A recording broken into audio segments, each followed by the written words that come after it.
یہ 90 کی دہائی کی بات ہے کہ جب اس معصومیت بھرے پرانے دور میں الماریوں میں اخبارات بھی انگریزی کے بچھائے جاتے تھے کہ ان میں مقدس کتابوں کے حوالے نہیں ہوتے۔ چھوٹی سے چھوٹی کوتاہی اور گناہ پر بھی کوئی نہ کوئی سنا سنایا خوف آڑے آ جاتا تھا۔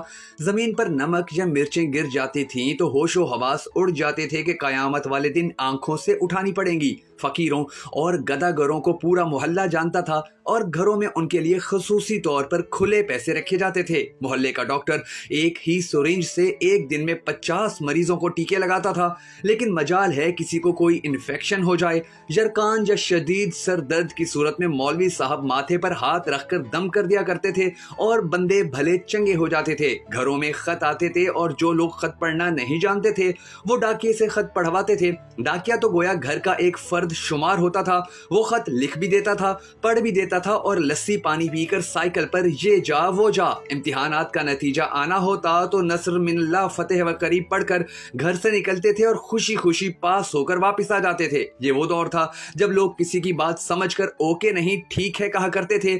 موت والے گھر میں سب محلے دار سچے دل سے روتے تھے اور خوشی والے گھر میں حقیقی کہے لگایا کرتے تھے۔ ہر ہمسایہ اپنے گھر سے سالن کی ایک پلیٹ ساتھ والوں کو بھیجتا تھا اور ادھر سے بھی پلیٹ خالی نہیں آتی تھی۔ میٹھے کی 3 ہی اقسام تھیں، حلوہ، زردہ اور کھیر۔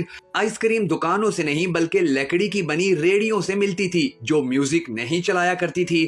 گلی گلی میں سائیکل کے مکینک موجود تھے، جہاں کوئی نہ کوئی محلے دار قمیض کا کونا منہ میں دبائے پمپ سے سائیکل میں ہوا بھرتا نظر آتا تھا۔ نیاز بانٹی جاتی تو سب سے پہلا حق بچوں کا ہوتا۔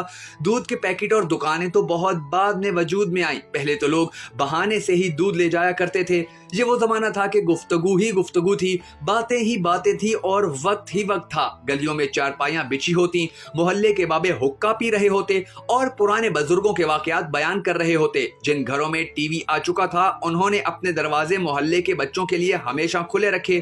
مٹی کے لیپ کی ہوئی چھت کے نیچے چلتا ہوا پنکھا سخت گرمی میں بھی ٹھنڈی ہوا دیتا تھا اور فریج کے بغیر بھی مٹکے اور سرائیوں کا پانی ٹھنڈا رہتا۔ لیکن پھر اچانک سب کچھ بدل گیا، ہم قدیم سے جدید ہو گئے۔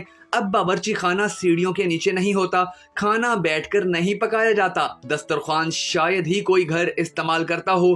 منجن سے ٹوتھ پیسٹ تک کے سفر میں ہم نے ہر چیز بہتر سے بہترین کر لی، لیکن پتہ نہیں کیوں قدر سہولتوں کے باوجود ہمیں گھر میں ایک ایسا ڈبہ ضرور رکھنا پڑتا ہے جس میں ڈپریشن، سر درد، بلڈ پریشر، نیند اور وٹامنز کی گولیاں ہر وقت موجود رہیں۔